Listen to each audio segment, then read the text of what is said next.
What advice would you give institutions who want to receive students from Ghana? The first thing is they should try and do a little bit of research into Ghana and know what the students are looking for.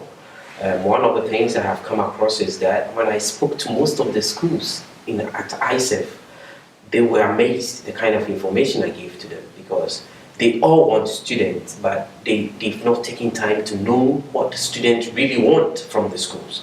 Students have different reasons why they choose their destinations and their schools. And for schools, they have to have an idea why students or parents really want to study in those destinations or those institutions. I think it will help them a lot in knowing what to do to attract these students as well. The other thing I would say is for them to also have a presence, internationalization, branding, have some incentives for Ghanaian students. We have schools in the UK that give something like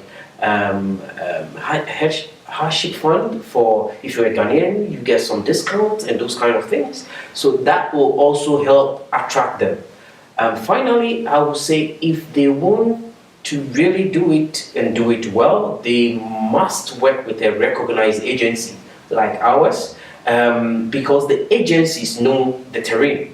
They are there, they know the culture of the people, they know the market, they know the students, they have relationship with the institution, and it makes it easier for the students to know, to be able to get access to these schools, because, well, they don't know the schools, they know the agency. And for my agency, for example, we have what we call the Silk Study Abroad seminars we do in campuses around the country. And doing that, we bring the product and services of our partner institutions to the students. So students, it makes it easy for students to know what they have to do. If they need advice, they come to us and we advise them on issues in selecting courses, in everything. So I think these are areas that the schools should look at if they want to increase their numbers, yes. You mentioned the recognized agents. Mm-hmm. How can an institution find the right agents which fits to them, which is the right agents for their desires? Yes, you have a lot of agencies coming up. The truth is, we have not all of them are certified agencies. For example, in Ghana, you have to be a registered agency. You must register with the Ghana Education Service. Not only that, you should be a registered company. That's the most important thing. You should be a registered company in Ghana. So the first thing they should look out for is make sure that it's a registered company in Ghana. They have the certificate to operate as a company. They have to also make sure, which most schools don't do, does the agency have an office? Do they have staff? It's not a one-man thing, somebody sitting in his bedroom using the internet to do something, but this is an agency with an office where you can walk into, students can walk into.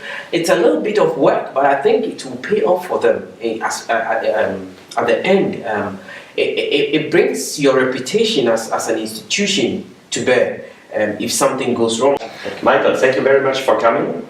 Thank you very much for this very informative interview on Ghana. Thank you for watching ICEF Monitor. Stay tuned for the next interview.